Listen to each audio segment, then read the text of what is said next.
There's a little-known part of Hollywood that most people are not aware of, known as the Audience Test Preview. The recently released book, Audienceology, reveals this for the first time.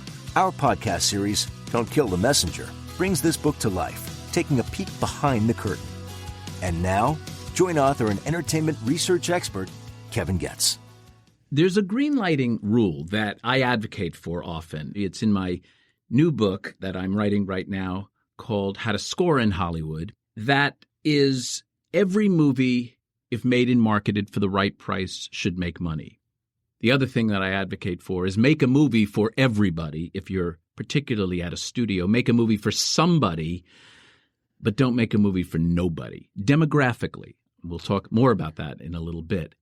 My guest today lives by those guiding principles and has lived by those guiding principles for quite a long time. I have such respect and affinity for my guest today, and that would be Jim Gianopulos, an industry titan. He has been in our business for over 40 years, 4 decades. And what's amazing about Jim is that he has had the opportunity to run not one but 2 major studios. That would be 20th Century Fox and Paramount Pictures. The films that he's been involved in and with range from the nobodies, which we'll talk about, that happened to win Academy Awards like Birdman and 12 Years a Slave and Slumdog Millionaire, to movies that were for somebody like Sonic the Hedgehog, Ice Age, Devil Wears Prada, and Life of Pi. And then, of course, movies for everybody like Titanic and Avatar, and most recently, the revival of a franchise, Maverick, Top Gun, and kept that Mission Impossible franchise alive and well and strong. It's just an extraordinary number of accomplishments. And I have to tell you that in just 3 years, when Jim took over Paramount, he took a studio that was at an operating loss of nearly $500 million a year and built it in that short time to being a significantly profitable studio. I remember 2 weeks before he got the job, we had lunch. You were actually offered another job, and you were debating, should I take that job? And I said, well, Paramount Pictures, if they come knocking, would be a really great thing. And I remember you saying, Kevin, it's really hard to turn that battleship around in the harbor, and it takes a long time to do it. Well, my friend, you did it. Jim, welcome. Thank you very much, Kevin. It's great to be with you. Dear Thrilled. Friend, for many, many years. Well, we have been through, I feel like it's warfare in a way, Yeah. Let me start off with something, because we're both Brooklyn boys. Mm-hmm. The year is 1952, Oh, right? God. And you were born in Brooklyn. Yep. Greek parents. Yep. Both mom and dad? Yep. I bring that up because you are so proud of your Greek heritage. Well, I didn't have a lot of choice. Well, but I feel like you have taken it to almost another level. Like you visit Greece every year. You've been doing that for years and years. It's a cultural identity that, my dad took a different approach than many immigrants. Many people want to assimilate as quickly as possible. And I remember even as a kid, he said, you're going to be American the rest of your life. First, you got to be Greek. And I spoke Greek with him until he died. I was raised. They spoke Greek in the house? Not my mother. My mother was much more fluent. And he built a big business. But he always spoke with big accent. He was more fluent and facile in Greek, which was a disadvantage to me, especially as a teenager. What was his business? He was in the shipping business. Wow. Yeah. Did he encourage you to go to law school? Well, I think they were very proud when I did it. But just to go to college was probably... Going to college was actually, so that was a big get, and they were very proud of that. And I decided after that I did want to go to law school. I first wanted to be a blues guitarist, and I realized I was never going to be Stevie Ray Vaughan and make a living on it. So I decided, well, maybe I could be their lawyer. So I went to law school as an entry, as an opportunity to get into the entertainment business. Now, being a lawyer, young lawyer, you get out, and what's your first big job? My first big job actually came out of my time in Boston. I was very involved in the music scene, and I had met and known a lot of people that went on to musical careers. And as a guitarist or as a... No. I played, but not really seriously. I just knew all the key musicians in Boston. Bonnie Raitt in particular was a Bonnie groupie for many years as her career took off. Anyway, one thing led to another, and I got a job at ASCAP. It was like the greatest job in the world, even though I wasn't paid very much. But the job was basically to reach out to musicians, songwriters, record companies, publishers, to just go out there and proselytize for ASCAP and make deals to bring their publishing rights and their music rights into ASCAP. In the process of that, I kind of knew everybody in the industry. You dated me with the 40 years. I mean, every time I hear that, I think, shit, that's been a long time. I'm only a few behind you, man. Well, okay, well, still, 10, but I mean, 10. You reflect on it, and it's just what I know. long, strange ride it's been. And when all of a sudden they created this industry, this new technology called video, and the movie companies realized they didn't have the music rights. And so somebody said, well, who do we get to go figure out these music people? And I was actually dating this girl that worked at NBC at the time. And she said, well, my boyfriend knows all those people. And so one thing led to another. And then I got this job. And the next thing I know, I'm working at what was then a joint venture between Columbia Pictures and RCA. And so that one thing led to another, and, How did you get into the movie business? I started at RCA Columbia Pictures, running or as the number 2 guy at the video division, which took off like a rocket. And that was just the perfect place at that point. It was like printing money in a way. It was. Some people in that industry thought that they had invented water and it was their doing. Look, the business was an obvious great attribute and great opportunity for people to see movies that they didn't have access.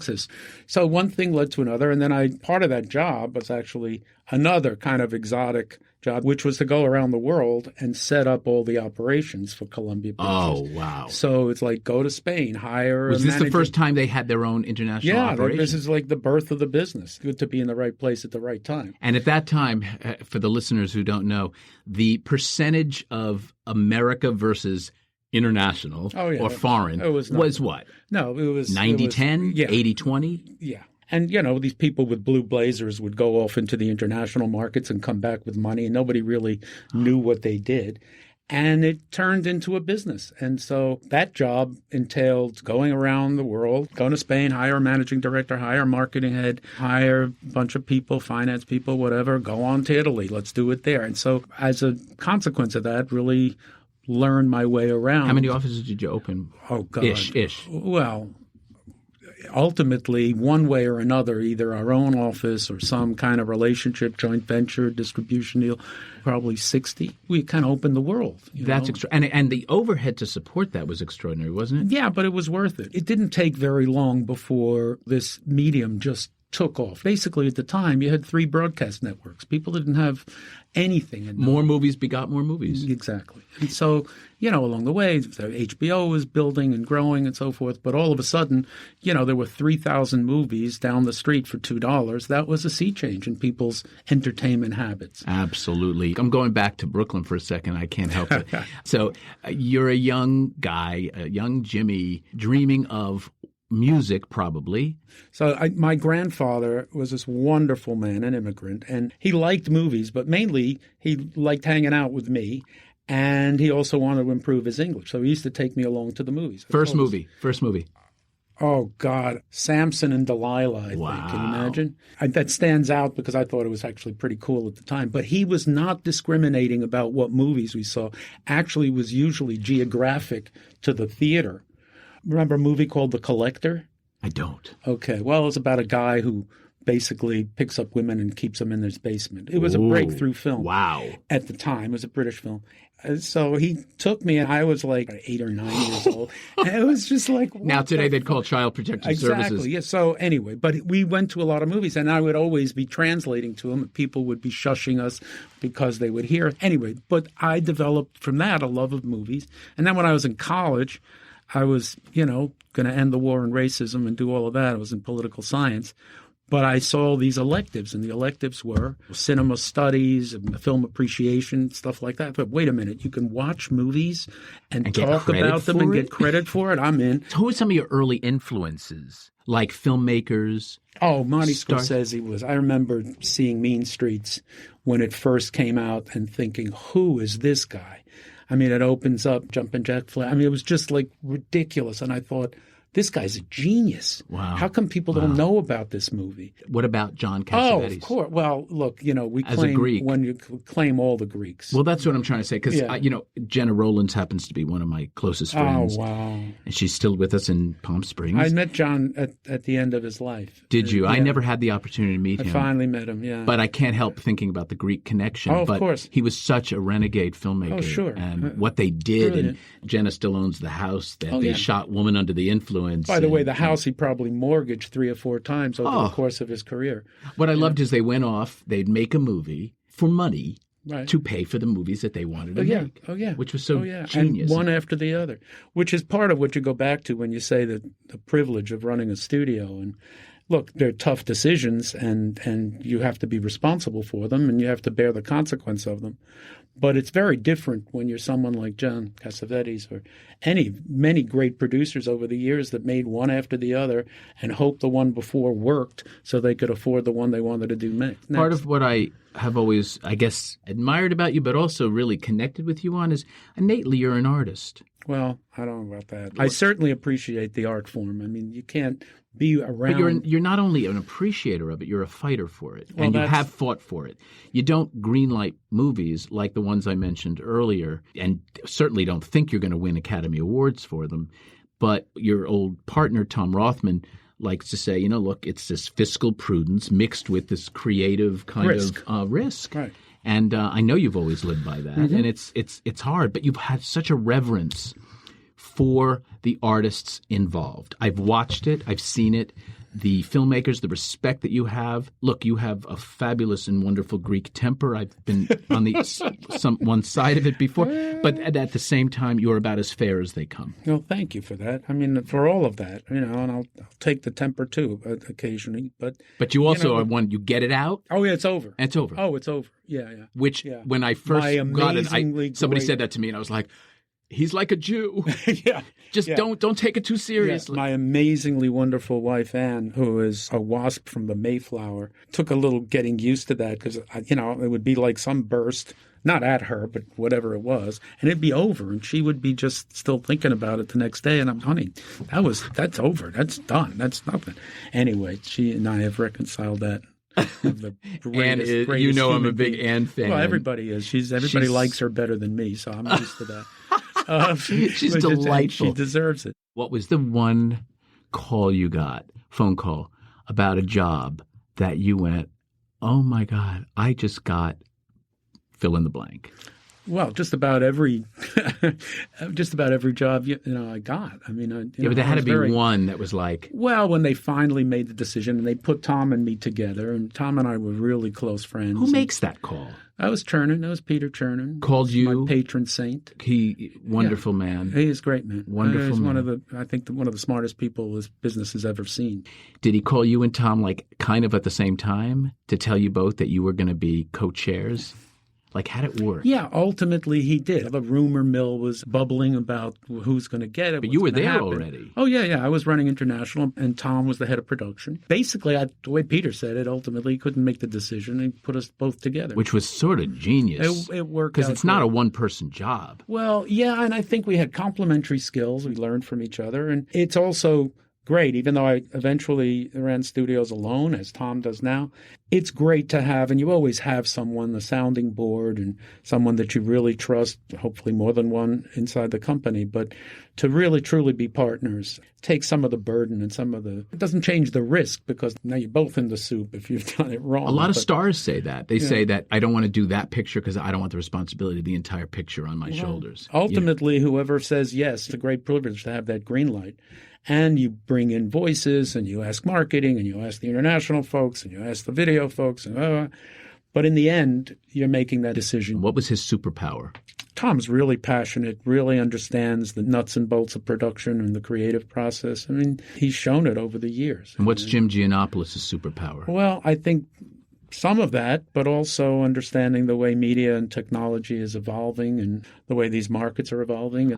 I go to another lunch that we had in the Fox commissary, and I was saying I see, based on consumer behavior, that home video is really waning. And you were like, well, it might be, but let me show you. And you picked up one of those little pads of paper they had there with the little golf pencils.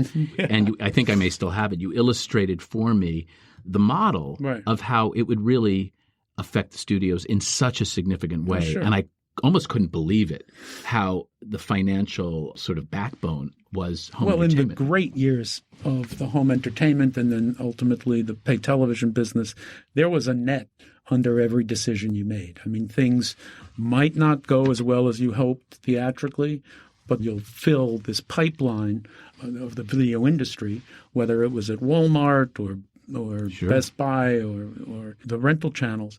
So you ended up having created, an awareness of the movie, an interest in the movie. People that didn't see it theatrically were still interested, and there was a lot of money to be made. You looked at the wall and you said, imagine that I'm here and that's a bullseye. Yeah. And look, I can hit it pretty easily. That's the difference between some of the movies, the great Searchlight movies that they made, like an X-Men or a Die Hard. You could be off a little bit on a big movie like that because of its pre-awareness and scale. It might not have finished as well as you would hoped or in some respects, but there was a built-in audience for that franchise or for that film. And then you had a movie like you mentioned, Slumdog. That was a bullseye. So you got that at a turnaround, didn't you? From Warner's or something. Searchlight had been so obviously successful artistically and commercially and in awards and in every way that at one point Warner decided to do a specialty label. And when Slumdog came in, it was a little rich for Searchlight's budget limits, and obviously wasn't obvious on the page. And so they reluctantly passed, and it went to Warner Brothers. And in the interval between the time of production and the result of the film, the Specialized label had been closed. They just decided it wasn't a good idea after all. And so you had these people who were looking at gigantic movies in the mainstream part of Warner Brothers. It wasn't made yet. It was finished. They showed it to them through the lens of people who were doing all of these massively huge budget and box office potential movies. They looked at this little thing and said, maybe we'll take it direct to video.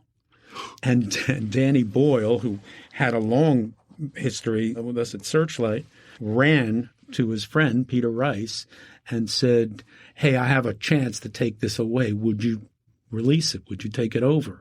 Peter looked at it, and we talked about it, and he obviously said yes, and the rest is history. Cut to, you called us to test it. Yeah. We went and tested it. I remember the recruit ratio was some outrageously high recruit ratio. Right. A recruit ratio means that for one invitation that you give out, how many people actually show up. Except the free ticket to see it. An average recruit ratio might be like an 8-to-1 or a 10-to-1 ratio, right?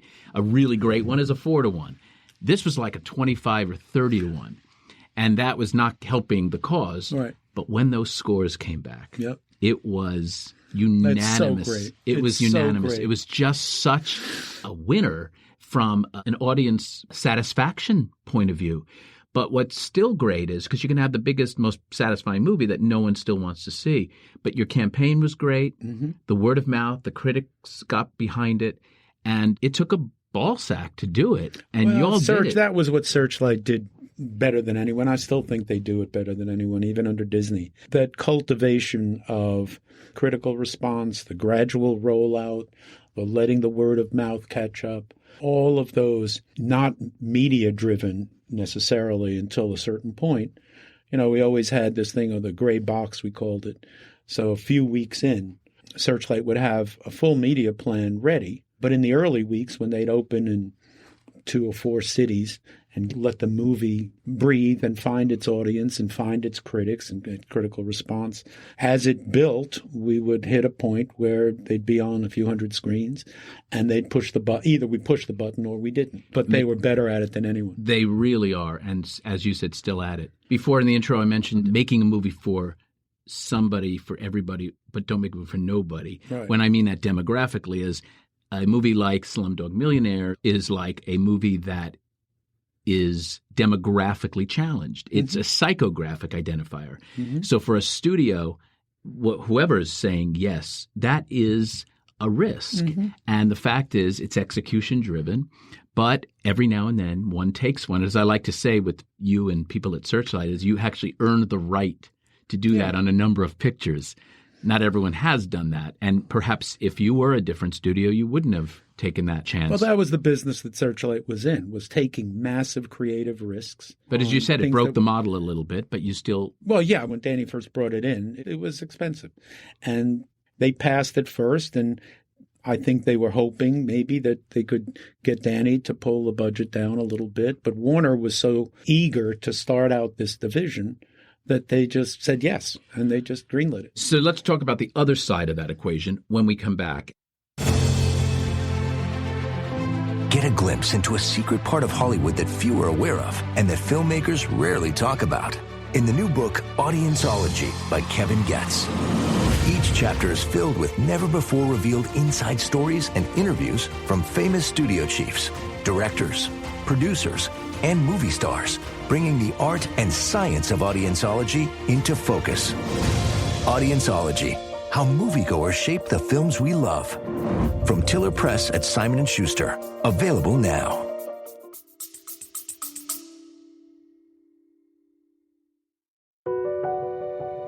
Ever wondered what it takes to make it in the movie business? Peel back the curtain with 4-6 Success Filmmaking.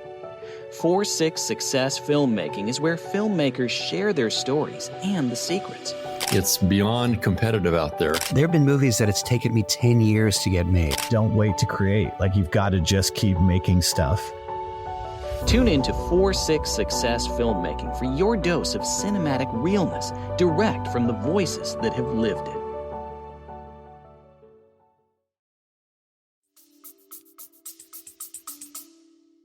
Okay, so we're back here with Jim Gianopulos, and we were talking about movies for nobody.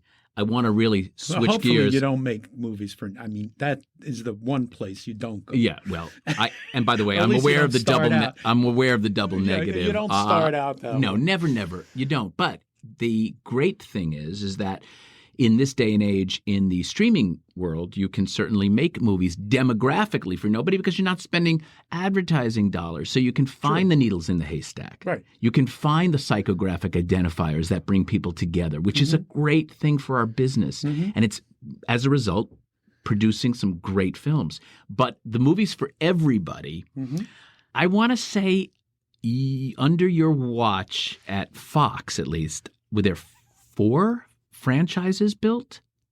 Oh, well, like I've never added them up. I'm talking new franchise, like new that you didn't inherit. I mean, Look, Planet of the Apes. Yeah, well, that pre-existed. I won't comment, but it pre-existed, and then you really made it. That's true. That was one of those times when we finally decided to go digital with the apes and do it properly. And it was an expensive choice. We looked at it and we went through a whole production plan and said, well, what about prosthetics? And we've done that, and the right way to do it and to convey true emotion and to be able to make these apes real characters. In fact, they were such good characters that PETA was still complaining. I said, well, wait a minute, they're digital. Oh, my Lord. So you got to love that. That was good. Here's how you know you have a hit. You test the movie, and Andy Serkis is here. I'm pointing to the side of my head because there's a green dotted CGI figure to the left. And you're watching this, but you're emotionally invested, and the scores are huge at the end. And you're like, what happens when this is completed? We'd always introduce the film with, this is what it's going to look like now. This is what it's going to look like. Yeah, but you can say that till the cows come home. And people do need to make that leap of faith or embrace that concept, especially with animated films.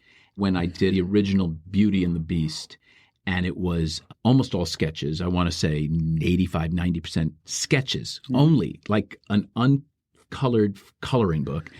And the scores were just huge. And you just said, a great story and great music and these characters that came to life, even in the coloring book form.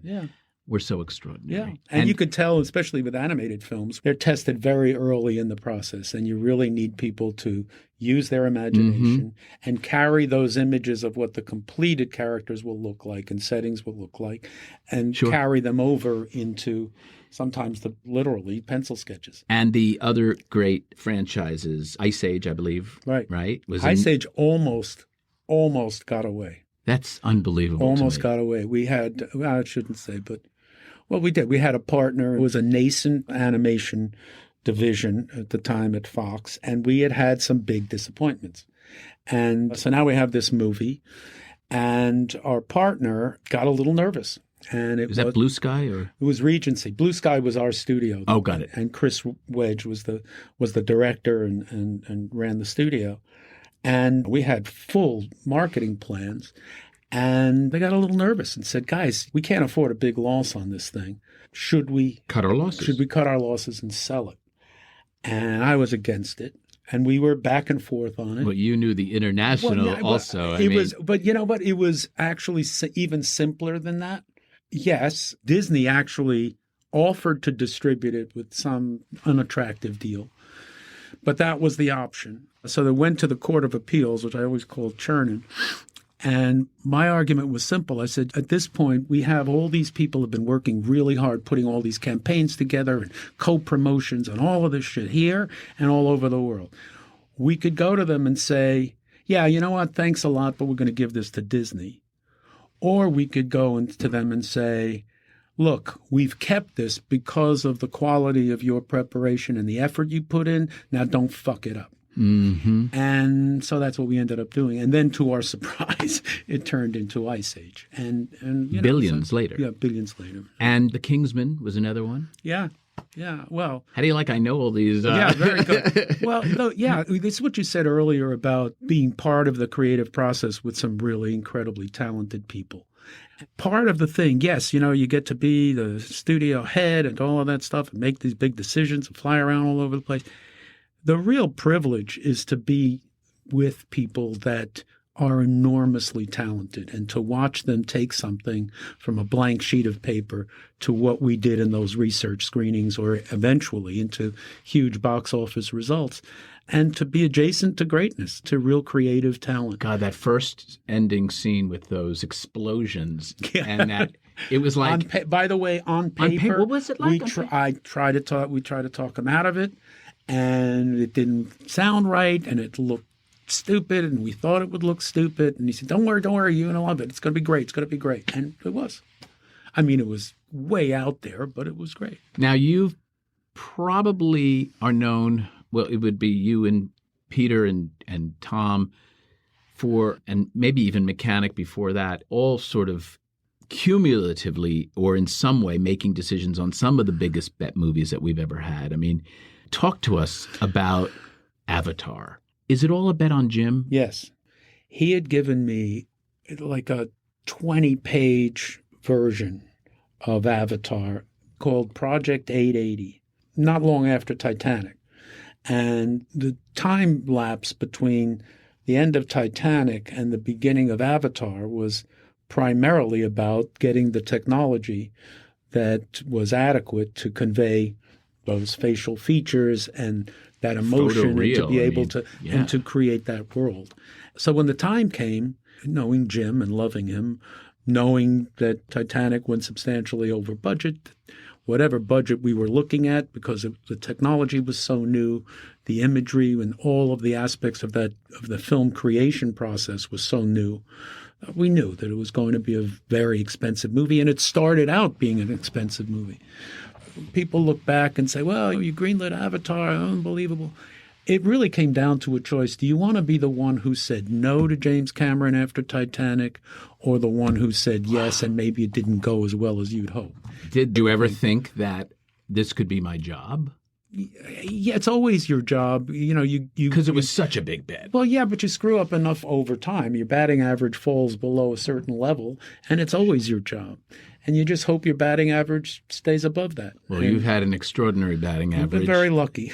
I remember when the first trailer came out, it was not accepted. It was rejected Yeah. by a lot of folks. Yeah. These blue creatures. Because they didn't know what to expect. Exactly. I had no I idea. remember being on a call with you and others, but I have to say, Tony really sort of turned that around. Yeah. Tony And then we Sella. had that same thing happened with Titanic. It was glub, glub, glub and all of that. And at the time, poor Bill had to deal with, he took most of the slings and arrows. But yeah, we finally showed, I think it was an 8 or 9 minute reel or something. And it just, people went, oh. People went crazy. People went crazy. I always think of my job as somewhat of a consigliere or a rabbi or, Yeah. and hearing the behind the scenes sort of angst of when you have this much invested and then people are just not getting on board initially has got to be the most terrifying feeling.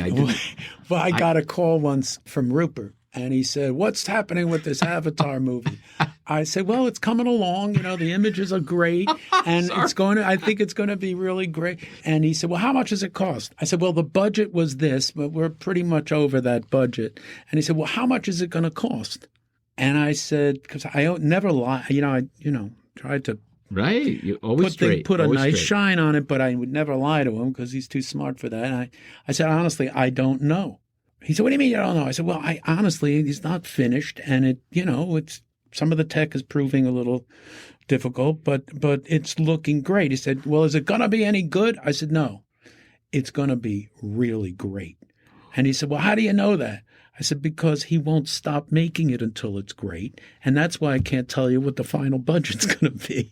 And he hung up on me. God, you gotta love by that the way, story.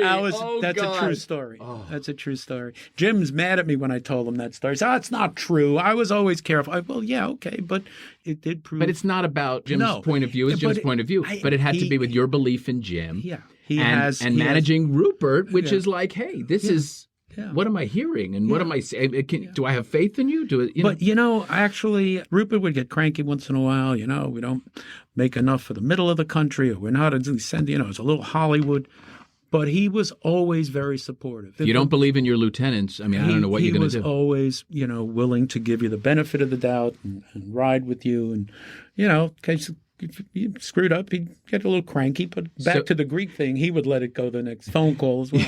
You and I have been through, as I said, probably scores of, I want to maybe say hundreds of screenings over the last 35 years that I've been doing this. And give me an example, Jim, from your point of view of a screening that really was impactful and that, but for the fact that you did this, you wouldn't have had enormous success. And what was the change? The one that stands out, which is now ancient history, is Castaway. We finally changed the ending. That was really, no matter the quality of the film, the quality of Tom's performance, the fact that we miraculously, and a lot of this goes to Beth Gabler, but the fact that we miraculously made a movie that half the movie is in silence when he's alone on the island. And yet it was so emotional and so powerful. And then the audience just did not buy the ending. And when it came to time to figure that out, and we all went to Bob Zemeckis, and it was never going to be like a total Hollywood happy ending. Right. But it needed closure, and the audience and was emotional really satisfaction. Correct. And the audience, even though he didn't get the girl, but at least he had closure. And that made a substantial difference. And in numbers as well, yes? Oh, yeah. Now, what about, I'm thinking of Sonic the Hedgehog. Yeah. I mean, first of all, that was a stroke of genius, but that movie was, you want to tell us about the initial rendering of the creature? Well, the thing about Sonic, I give a lot of credit to Jeff Fowler's the director and Neil. And Tim Miller, and Neil, certainly the producer, brought it to us. But Tim and Jeff did a rip-o-matic, because, they did like this, 4 or 5 minute reel that they mocked up. And what it showed us was the attitude of the film, that the film played on multiple levels. It was fun for kids to have this great hero that was pint-sized, but at the same time had sort of an attitude. He's a little bit of a juvenile delinquent, but something that people could enjoy. So we set out, made the movie, and had a great script, all of that, and comedy and all the rest. And we tried to make Sonic from a 2D character into this 3D CG character, and went too far. So the bad news was the audience ripped us up. I mean, they were really pissed. The good news is there were millions of them. I mean, the outpouring on the internet was just massive, which of course just reinforced the notion that there's a big audience for this historic. But it's about how do you spend good money off to bad, or do you spend, or how do you say? There was no choice. We knew there was no choice. The degree of response on the internet was so huge that we said, well, we have this built-in audience, and if we pissed them off, then what do we got left? So, we bit the bullet, and I forget how much it was, but it was in the millions. It had to be significant because it wasn't fully animated and rendered at the time, but most of it was. Yeah. But the other thing was for that fan base to then say to them, we heard you and we fixed it. That's a mark of authenticity that you can't manufacture, and you guys did listen to that. Yeah, well, And people in your own studio, Liz Raposa was so instrumental in really shepherding that, I thought. Sure, absolutely. And others. I wanted to also ask you about Life of Pi, which was Beth carried that on her back, kept telling us, we all loved the book. We all loved Ang. Tom knew Ang from an earlier life. There was another aspect to it. You say you don't make things for an award. That's true. You make movies with fiscal responsibility, but this was challenging. We had a director who will remain unnamed who actually at one point was on the movie and concerned about the budget, and he came to us with a plan to do it with a live tiger and a boy. And he had this. She did tell me this, but I don't know. I still don't know who the director was. When she said he wants to do it with a live tiger and a boy, he thinks he can do it. I said, well, you're going to need more than one boy if you do it. And that was great. We finally bit the bullet. So then Ang brings back the movie, and Ang is a very spiritual person, and there is a lot of spirituality in the underlying book.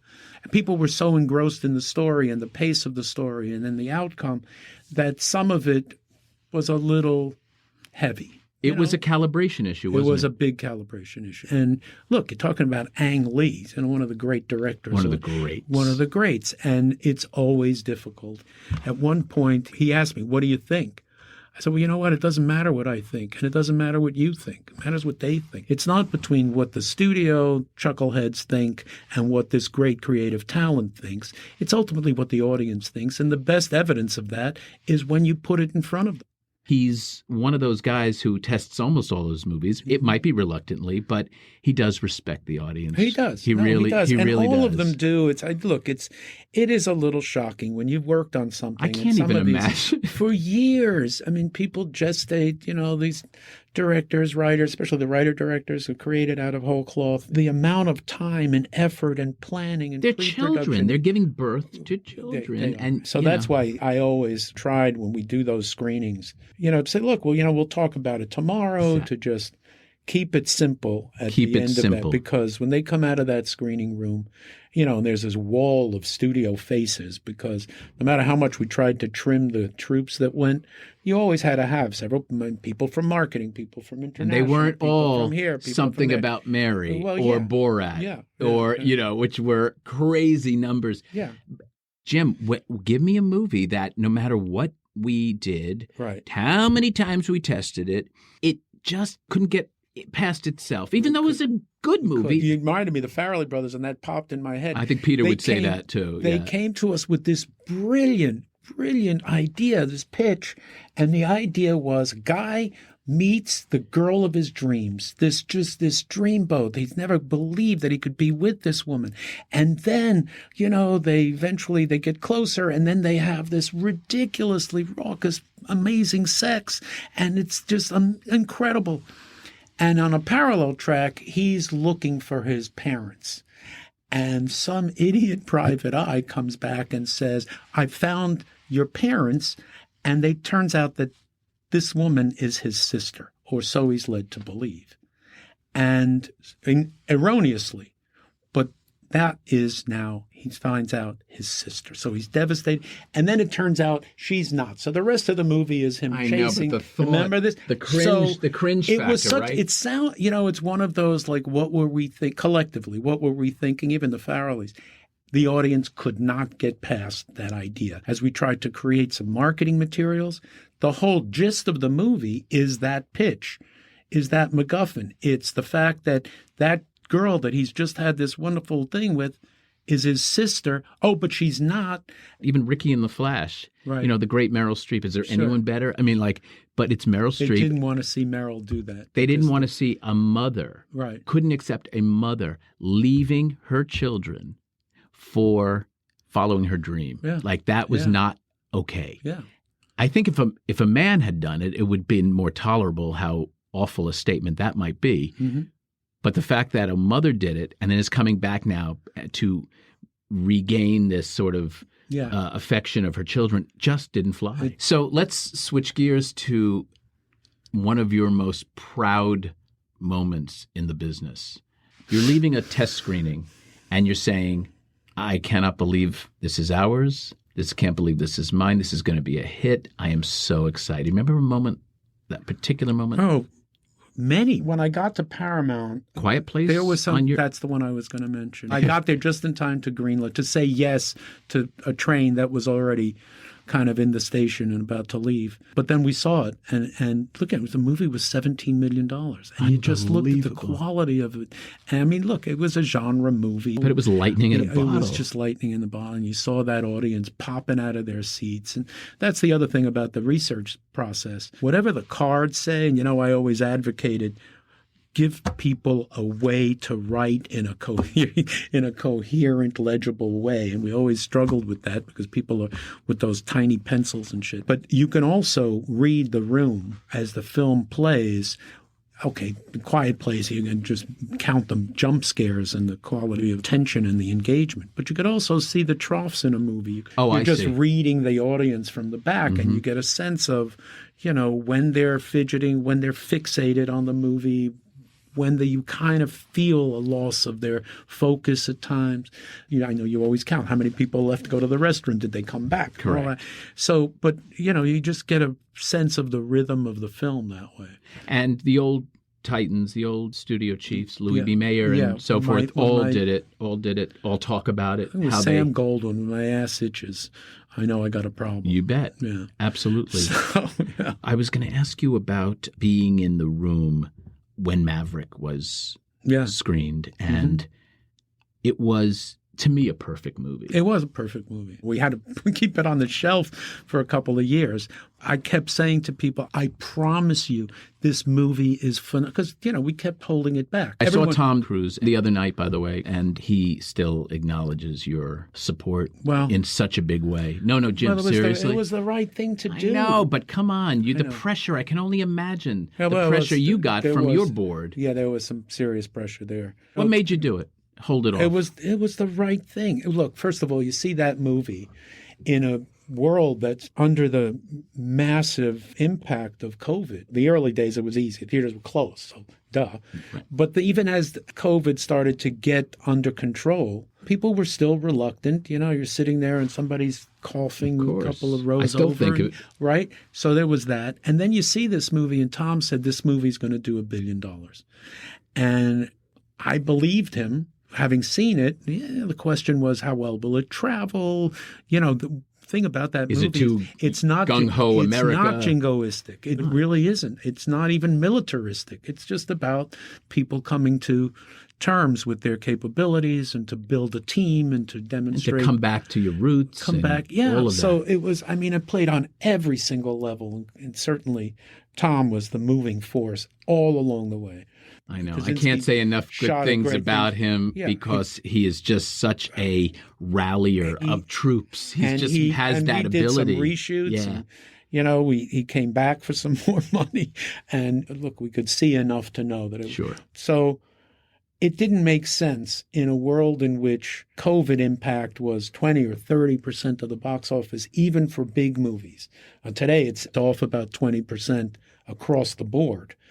But then we weren't sure how much it would impact a really successful, powerful movie. But if you just said it's 20 or 30% and you have $1 billion potential, Sure. It's not a lot of math to say, well, we should hold this until the Well, right what's time. the interesting thing that's happened is that, and I knew this was going to happen based on the research we had done pre-COVID, is that there were going to be actually more people going to the movies in the next 10 years, but seeing far far fewer movies. Yeah. So I was just going to Yeah. end with a question that, because we could talk here all day, Yeah. which is, tell me, Jim, where did things go in, let's say, I won't even go 10 years from now, but 5 years from now?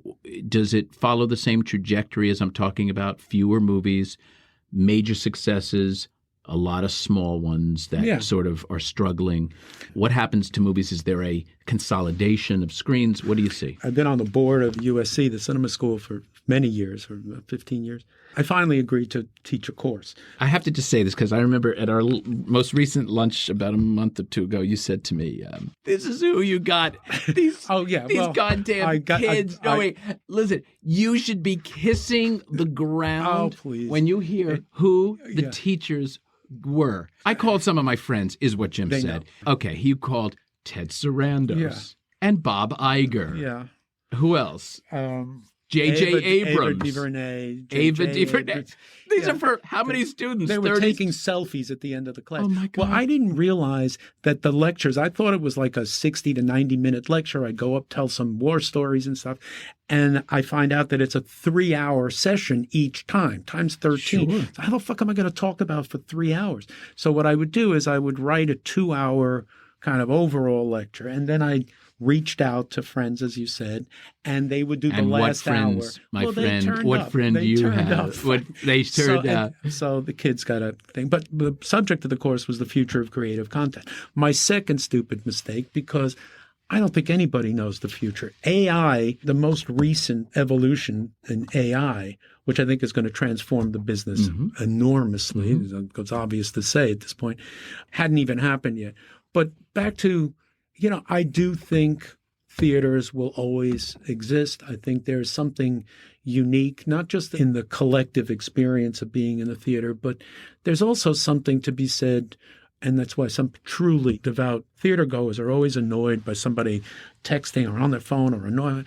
It's a single purpose experience. You bet. You put yourself in that room for the single. You're not talking to your friend or your wife or your spouse or your whatever. You are there to experience this film along with everyone else, but that's your single purpose. And you might have a 60 or 80 or 90-inch screen at home. You don't have a 60-foot screen at home. So there's something to be said both for the scale of the experience and the nature of it that I think will always exist. Now, the other thing that I said, and all during this period when media keeps coming back and saying, what do you think is going to happen? Blah, blah, blah. There's so much to watch at home. It's not like people just found out that there's stuff to watch at home. There's been stuff to watch at home in an almost unlimited amount for 20 years. Yes, the streamers have put a lot of new content and exciting content and a variety of content, all that good stuff, but it's either stay home or get off the couch. So I think that will always exist. And I think that, we've always said stay out of the middle, those sort of McMovies that always filled out a schedule, filled out a slate. I think there's going to obviously be fewer of those.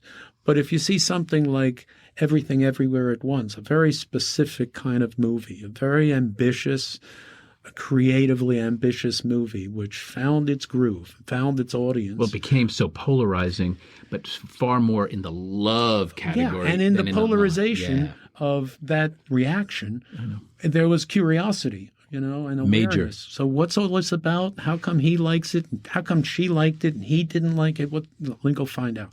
So there was something said for that. That's right. And by the way, I'm going to just change that word.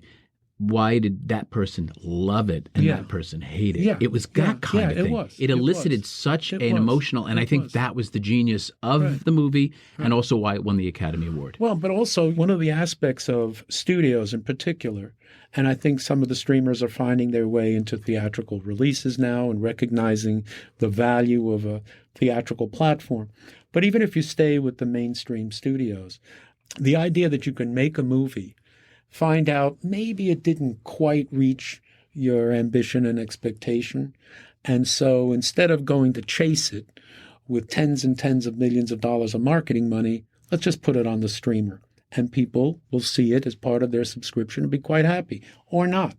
And then alternatively, Smile, we originally made for Paramount Plus. They looked at it and said, holy shit, this thing really plays. So the ability to move films from one end to the other, back between those two media, I think gives a certain flexibility to those who have to say yes to it, to say, look, there's always the possibility. But in the greenlighting process, you better understand that its financial model must lean towards the streamer. And if you're lucky enough to have the opportunity for it to go theatrical, then go back to the bank. Well, I think it goes in both directions, because you define your expectations at the outset. You say, we're making this for a theatrical That's what release. I'm saying. You declare, but then you find out that maybe it doesn't quite rise to that level. I think that's a great flexibility. A lot of great films being made that justify their existence. I just think that last scenario is the most scariest, which is if you go in thinking it's theatrical, you're almost getting to expose that you have to spend the money to go theatrical. Why I think that is a strong model now is because most studios are smart enough to know that this is a big bet movie and we are going for it. And the flexibility to me works better on the other side, where you then make something that is meant for the streamer but could be theatrical, and then depending on how it turns out, then you can decide to spend the greater. You got another studio in you? No, I don't think so. I think we need you, man. I think two is plenty, and I was privileged to do both of those. Well, I think that you have so much to offer, and I learn from you every time I talk to you. You're an extraordinary executive and even a more extraordinary human being and philanthropist, and I just love you, man. I love you too, brother. Thank you. To our listeners, I hope you enjoyed our interview.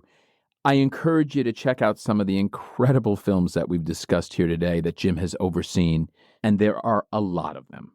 For other stories like this one, please do check out my book, Audienceology, at Amazon or through my website at kevingetz360.com. You can also follow me on my social media at kevingetz360. Next time on Don't Kill the Messenger, I will welcome Wick Godfrey and Marty Bowen, who produced, among other things, The Twilight Saga and the Maze Runner series. Until then, I'm Kevin Goetz, and to you, our listeners, I appreciate you being part of the movie-making process. Your opinions matter. The movie-making process. Your opinions matter.